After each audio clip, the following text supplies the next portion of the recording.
Hallo, ihr wundervollen Menschen. Willkommen zurück auf meinem Kanal. Ich bin Desiree und ich bin Heilpraktikerin für Psychotherapie und Life Coach. Und auf diesem Kanal dreht sich alles um Musik, den Deep Dive in die Lyrics, in die Melodien, in die Videos. Und heute haben wir wieder NF Friday. Das heißt, wir haben letztes Mal ganz vorne begonnen bei All I Have. Und heute gibt es Wake Up. Den zweiten Song quasi von seiner allerersten EP, könnte man so sagen. Natürlich gab es vorher schon Musik, aber das, was wir so als erstes finden können, als Album, als Plattform, auf Plattform, auf Musikstreaming-Plattform. Genau, von daher, ich kenne die meisten NF-Songs schon und ich habe dennoch jetzt, nachdem ich das 4-Album komplett neu gehört habe, also alles Blind Reactions, die habe ich auch schon hochgeladen, falls ihr Interesse habt, ähm, noch mal diese Reise zu machen mit dem neuen Wissen, wo NF jetzt aktuell steht und noch mal ganz an den Anfang zu gehen und die Reise noch mal komplett neu mit euch zusammen zu machen. Genau. Von daher, wenn ihr da Lust drauf habt, abonniert den Kanal, liked das Video, aktiviert die Glocke und dann seht ihr bald mehr von der Reise. Jeden Freitag ein NF-Song. Ihr dürft gerne Wünsche mitteilen. Wie gesagt, das meiste kenne ich. Vielleicht gibt es aber auch ein paar Sachen, die ich noch nicht kenne. Beziehungsweise es gibt ein paar Sachen, die ich noch nicht kenne. Aber das meiste von dem bekannten Katalog ist mir durchaus bekannt. So, also, jetzt lasst uns keine Zeit verlieren und lasst uns in den Song reinschauen.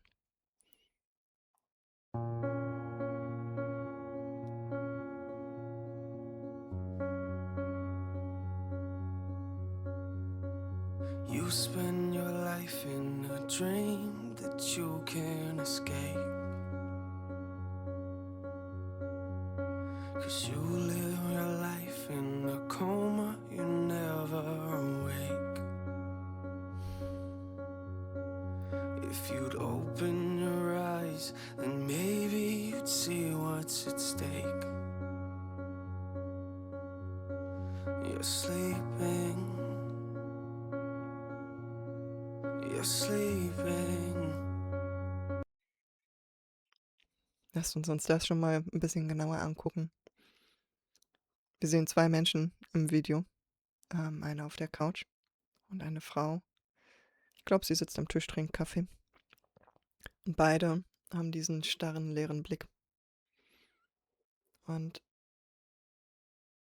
NF adressiert im Prinzip auch diesen Zustand von: Irgendwie fühlt sich dein Leben nicht so richtig nach Leben an. So, du lebst das halt so vor dich hin, funktionierst, machst das, was man halt so angeblich macht, um glücklich zu sein, wie man sein Leben halt so lebt. Und kriegst gar nicht so richtig mit, was dich das eigentlich kostet. Ähm, und wo du Abstriche machst, wo du vielleicht was verlierst. Und wenn es erstmal nur die Lebensfreude ist und noch nicht mal was im Außen, sondern was ist, was sind die Kosten hier drin, die du hast? Es gibt so viele Menschen, die einfach nur funktionieren. System sagt, gesellschaftliches System sagt, schön fleißig arbeiten, verdiene dein Geld, sei ein guter Mensch in der Gesellschaft, sei ehrlich, sei fleißig, sei respektvoll, wertschätzend. Und zwischendurch darfst du natürlich auch noch ein bisschen Spaß haben, aber dafür, um dir das leisten zu können, musst du wieder arbeiten gehen. Und umso mehr du arbeitest und umso mehr Geld du verdienst, umso mehr Respekt verdienst du und umso mehr hast du dir ein gutes Leben verdient. Und das wird uns von allen Seiten beigebracht. In den Medien, aber auch von unseren Eltern, die ja selbst auch in dem System groß geworden sind. Von Kollegen, von Chefen, von Chefs, ähm, Freunde, alle, die wir in dem System sind. So, selbst in der Musikbranche wird ja, oder auch in Hollywood allgemein könnte man sagen, ne? So alles, was so die Stars sind, diese ganzen Fake-Leben, die uns irgendwie präsentieren, wie es zu sein hat, damit du dann auch wirklich glücklich bist. Und viele, die dann feststellen, okay, jetzt habe ich all das, ich habe ein Haus, ich habe eine Frau oder einen Mann, Kind, Haustier, eine Villa, unendlich viel Kohle, geiles Auto. Warum bin ich nicht glücklich? Was ist da los? Und ja, das adressiert er hier. Lasst uns weiter gucken. You make a lot of money and you live in a mansion and pretty much got everything that you could ever imagine. But you feel like even though you got everything in the world, you got nothing. So what you do then is you start going backwards. You run in a direction and you looking for something that isn't real. No, you know is that you just gotta have it. What you doing is sleeping and thinking that you're awakening and not. And the problem is that you don't know what you're after. So you put everything that you have into what you do, hoping that one day maybe you don't have to feel like you're empty. But as you get older, a lot of weight in your shoulders is getting heavy. Then you look back and you start to regret things. You only Ich muss hier schon mal wieder Pause machen. Meine Konzentration ist heute nicht die beste und mir geht so viel flöten sonst. Weil da einfach so viel drin auch ist, ne? Ich fand den Satz so gut oder finde ihn immer wieder gut. Ähm, Du vergisst, wonach du eigentlich suchst, beziehungsweise wonach du strebst. Worum geht's überhaupt? Du machst halt nur noch. Du funktionierst, weil ursprünglich gab es quasi mal einen Plan, eine Lebensvision, ein Ziel, was du erreichen wolltest und irgendwie in diesem ganzen Funktionieren, Machen und Tun geht das plötzlich verloren. Und du kriegst es meistens gar nicht mit. Weißt gar nicht, warum mache ich das nochmal? Ich weiß nur, dass ich das machen wollte, weil es was Gutes ist, aber irgendwie ist es mir verloren gegangen. Und bei den meisten ist es nicht im Ursprung Geld oder ein geiler Job, sondern da steht ja in der Regel was hinter. Was steht dahinter? Glücklich sein, zur Ruhe kommen, Entspannung, durch finanzielle Absicherung oder durch irgendwo ankommen in einem Zuhause oder sowas. Oder mit einer Familie irgendwo bei jemandem zu Hause ankommen. Mit jemandem ein Zuhause aufbauen. Sich aufwerten durch vielleicht einen besseren Job oder endlich gesehen werden mit seinen eigenen Fähigkeiten im Job oder sonst wo. Und das Gefühl haben, dass so wie wir sind, wir endlich okay sind. Dass wir irgendwo ankommen, dass wir endlich zur Ruhe kommen können, dass wir so gut sind, wie wir sind und dadurch dann einfach Ruhe, Entspannung und Glück haben können. Und alles gut ist. Das ist das, worum es den meisten geht. Und uns wird halt verkauft, das ist der Weg, so machst du das. Und dann legen wir los und starten diesen Weg. Und irgendwo vergessen wir dann, worum es ursprünglich eigentlich mal ging, weil wir dann nur noch dem Geld hinterherrennen oder der nächsten Beförderung oder dem nächsten materiellen Wert. So, aber wir haben nicht mehr im Blick, was eigentlich dahinter stehen sollte. Und kriegen auch meistens nicht mit, dass wir bei all dem, was wir da erreichen, mit noch mehr Job, mit noch mehr Geld, trotzdem nie an das kommen, worum es eigentlich mal ging. Das ist ein sehr spannender Punkt. Ja, und das, was er auch sagt, wenn, ne, und du fühlst dich trotzdem leer, weil es schon lange nicht mehr um das geht, was der Ursprung war, um dich selbst, um dein Glück. Sondern du bist dann irgendwann noch die Hülle, die da irgendwie funktioniert und Werte von dem Gesamtsystem, von der Gesellschaft, von anderen Menschen versucht zu erfüllen. Und wofür habe ich das nochmal gemacht? Ach ja, irgendwie wollte ich glücklich sein. Bin ich noch nicht, okay, dann muss ich noch mehr machen. Und das machen wir so lange, bis es nicht mehr geht oder bis wir sterben. Und manche, und es ist ja nie eine Verallgemeinerung, manche finden durchaus zwischendurch ihr Glück. Manche kriegen irgendwann einen Burnout und fangen dann nochmal neu an und dann wirklich mit dem Fokus darauf, was sie wirklich wollen. Manche steigen einfach mittendrin aus. Und manche finden auch ihre Erfüllung im Beruf. So, weil das tatsächlich etwas ist, was sie ausfüllt. Da gibt es tatsächlich ganz unterschiedliche Wege. Aber oft ist es so ein bisschen wie in so einem Loop feststecken. In so einer Welt, die irgendwie nicht hier drin stattfindet. So. Sondern nur hier. Und im Außen. Aber weiterhören. So you put everything that you have into what you do, hoping that one day maybe you don't have to feel like you're empty. But as you get older, a lot of weight in your shoulders is getting heavy. Then you look back and you start to regret things. You only get one life, and every time you look into yours, you feel like everything you have is a waste. And the problem and the reason you can never feel a hole in your life is because you were never awake. You spend your life in a dream that you can't escape. 'Cause you live your life in a coma, you never awake. Ich weiß, jetzt kommt der gute Part, ich mache trotzdem Stop. Ich habe mich gerade gefragt, während ich das gehört habe, ne? Ich habe versucht, noch mal so ein bisschen an das 4-Album, an das neue Album zu denken. Und da, wo er jetzt auch zum Schluss stand, auch mit dem Song „Washed Up“, so, und „Give Me a Reason“, die ja ganz klar adressieren, dass er tatsächlich wieder gerade an 'nem Punkt ist, wo das Leben, wie er es lebt, gerade so nicht mehr für ihn funktioniert und er nicht einfach so weitermachen kann wie bisher. Und manchmal ist das so, dass wir das Gefühl haben, wir sind irgendwann mal in unserem Leben aufgewacht. Wahrscheinlich war das so der Zeitpunkt, wo er den Song hier geschrieben hat, „Wake Up“. Aber das heißt ja nicht, dass wir dann die ganze Zeit wach bleiben, sondern oftmals fallen wir dann trotzdem wieder so in Trancen zurück. Und in „Washed Up“ sagt er unter anderem auch so dieses: „Wo ist das alte Ich hin, dem egal ist, ob ich im Radio gespielt werde, dem egal ist, wie viel Geld ich habe, wir geben das einfach weg.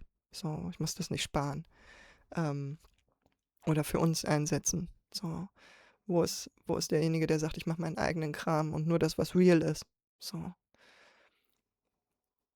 Und es fühlt sich tatsächlich wieder so an, ne, als würde er neu erwachen. Vielleicht durch den Tod seiner Großmutter. Manchmal ist es so was Drastisches, was einen komplett noch mal neu rausholt und man anfängt, wieder alles zu hinterfragen. Und vielleicht ist ihm das passiert, dass er noch mal anders erwacht ist und plötzlich wieder gemerkt hat: „Huch, ich bin da wieder in so 'n System irgendwie reingefallen. Was ist da passiert?“ So. Ja, spannend. So, ich spule noch mal 'n bisschen zurück. Weiter geht's. 'Cause you live your life in a coma, you never awake.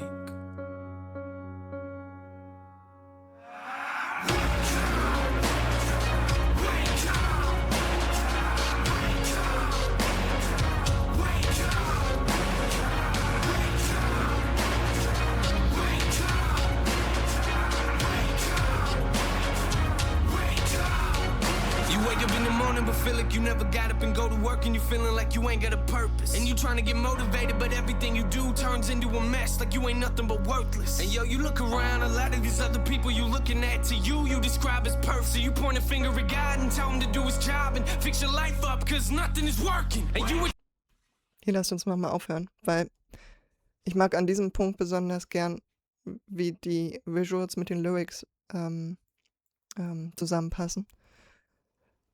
Wir sehen jetzt, dass er quasi für die Frau in der Mansion arbeitet und dort Hausmeister oder Gärtner oder irgendwas in dieser Richtung macht. Oder vielleicht einfach nur irgendwas gerade für sie repariert. Und er anscheinend nicht so viel Kohle hat, wenn wir seine Wohnung uns angucken. Und dann kommt dieser Part von, wir gucken uns das Leben anderer an und haben das Gefühl, bei denen ist alles perfekt.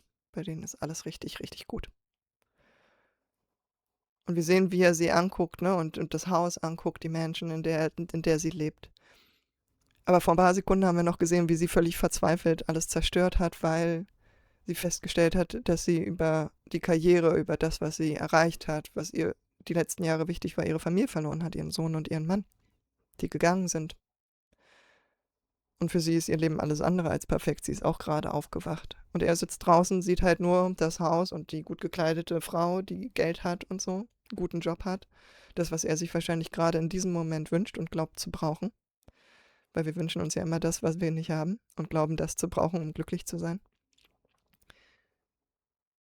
Aber wenn wir dann genauer hingucken, ist ihr Leben alles andere als perfekt. Aber für ihn wirkt das perfekt. Und das ist das, was wir so gerne machen, ne? Dass wir gerne bei anderen hingucken. Dieses "The grass looks always greener on the other side". Und das stimmt halt fast nie. So, natürlich gibt es glückliche Menschen, die zufrieden in ihrem Leben sind, die gerade einen Run haben und bei denen es vielleicht auch beruflich oder in mehreren Ebenen des Lebens funktioniert. Aber das heißt nicht, dass das schon immer so war und dass es immer so bleiben wird. Weil das Leben ist immer ein Auf und Ab, immer Wellen. Es gibt nie nur Glück. Und jetzt geht es nur noch bergauf oder bleibt oben. Aber wir vergessen das so schnell, weil sich diese Phasen, wo es mal runtergeht, immer so fies anfühlen. Und wir das nicht wollen. Wir wollen da schnell wieder raus. Und gerade wenn es mal eine längere Zeit gibt, wo wir strugglen, ne, auch wo er sagt, denn auf Gott zu zeigen und zu sagen, warum machst du nicht deine Arbeit? Das hat so diesen Punkt von, Verantwortung fürs eigene Leben abgeben und nur bei den anderen gucken oder die Schuld bei anderen suchen und sich selber so stuck fühlen, ohnmächtig und nicht die Verantwortung fürs eigene Leben übernehmen und dadurch nicht ins Handeln kommen, dadurch nicht mutig sein, Schritte wagen, out of the box denken, sondern wir sind dann sehr in unserer Komfortzone verhaftet und trauen uns nicht so richtig auszubrechen, bis es meistens dann irgendwann gar nicht mehr geht und wir einfach nur ausrasten oder zusammenbrechen, Burnout oder was auch immer. Oder manche einfach in der Depression landen und dann überhaupt gar nichts mehr geht, weil sie sich so ohnmächtig fühlen. So, ja, lasst uns weiter gucken. Ach so, ja, weil ich es gerade noch gesehen habe. Manchmal fühlt es sich so an, als hätte dein Leben gar keinen Sinn. Gar kein Höheres, worum es geht. Und es ist tatsächlich genau das, was das System, unser materielles, kapitalistisches System nicht hergibt. Ein Sinn, da ist der Sinn das Geld und die Materialien, die man sich leisten kann, um Kontrolle, Sicherheit und Macht zu gewinnen.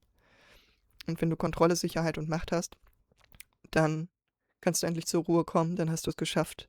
Dann kannst du einfach du selbst sein und entspannen. Aber selbst das stimmt ja nicht mal. Genau, aber selbst unter den Reichen und Mächtigen findet man nicht immer Glück und Zufriedenheit und einfach man selbst sein können, sondern oft finden die sich in so einer Spirale wieder, wo es noch nicht reicht und es noch mehr Macht, noch mehr Geld braucht. Und es eher sehr viel Bewusstsein, Wake-up, sehr viel Wake-up braucht, um zu verstehen, dass jetzt auch mal gut ist und worum es wieder eigentlich ging. Und danach zu leben. Ja, weiter gucken. You wake up in the morning but feel like you never got up and go to work and you feeling like you ain't got a purpose. And you trying to get motivated but everything you do turns into a mess like you ain't nothing but worthless. And yo, you look around, a lot of these other people you looking at, to you describe as perfect. So you point a finger at God and tell him to do his job and fix your life up cause nothing is working. And you would try to hide it and make it seem like it's nothing but really you feel like everything is crashing around you. And you developed a problem in trusting in other people which later became an issue that would mentally pound you. You only get one life but every time you look into yours you feel like all you ever see are mistakes. And the problem and the reason you can never move forward in life is because you were never awake. Wake up. Ich finde es ganz spannend, dieses aufs eigene Leben gucken und das Gefühl haben, nur Fehler zu sehen. Das kann man in 2 Richtungen betrachten. Zum einen, ja, wenn wir auf unser Leben gucken, dann sind da immer unglaublich viele Fehler. Weil so funktionieren wir. Wir machen immer Fehler und dann lernen wir daraus und machen es anders. Probieren. Try and error. Bis es irgendwann funktioniert. Und da ist überhaupt nichts Schlimmes dran, weil das ist das, wie unser Gehirn funktioniert. Wir probieren Dinge aus und entweder funktioniert es oder es funktioniert nicht. Und dann probieren wir was anderes, wenn es nicht funktioniert hat. Und wenn es funktioniert hat, dann lernen wir draus und wiederholen das. Und dann kann es sein, dass es beim übernächsten Mal nicht funktioniert und dann müssen wir wieder was anderes ausprobieren. Aber wir sind halt nicht geboren, um es gleich richtig zu machen. Aber auch hier, unsere Gesellschaft ist nicht darauf ausgelegt, dass wir uns eine Fehlerkultur zelebrieren, sondern hier geht es um Perfektionismus.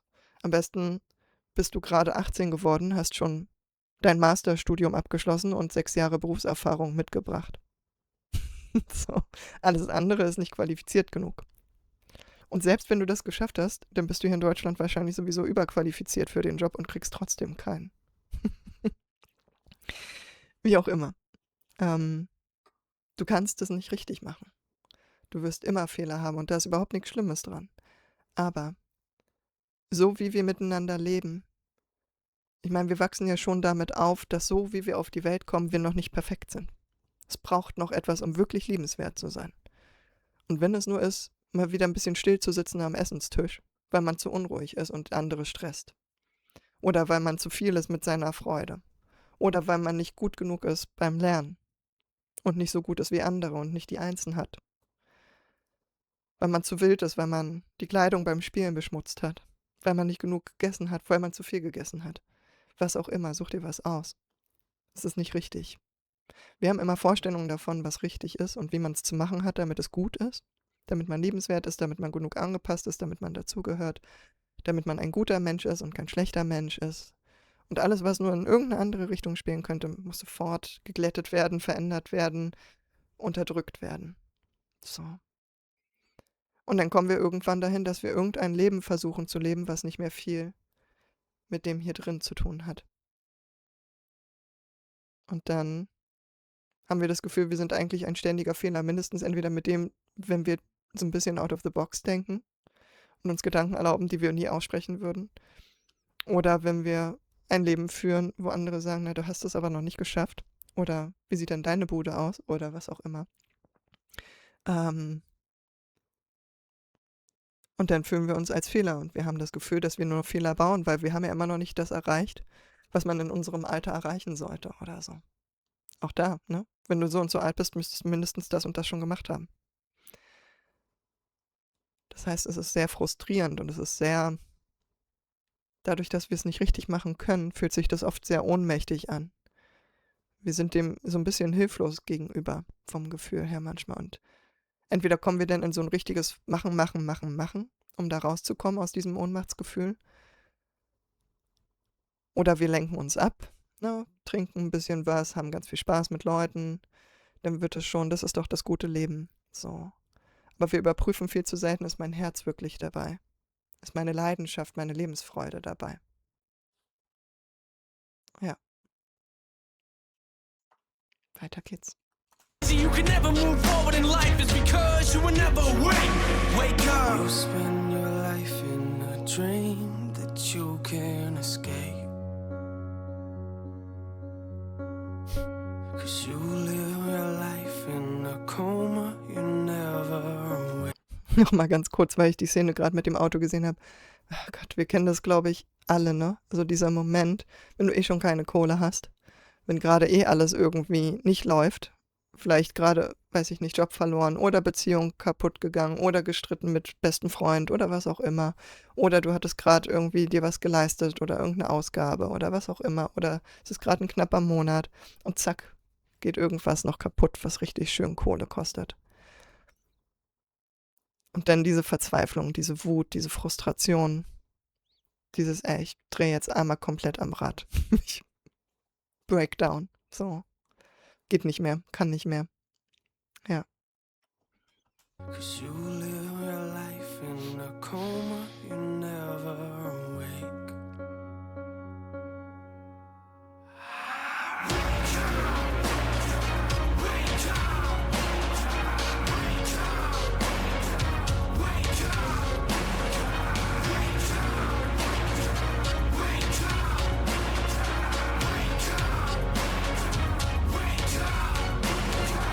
You spend your life in a dream that you can't escape. 'Cause you live your life in a coma, you're never awake.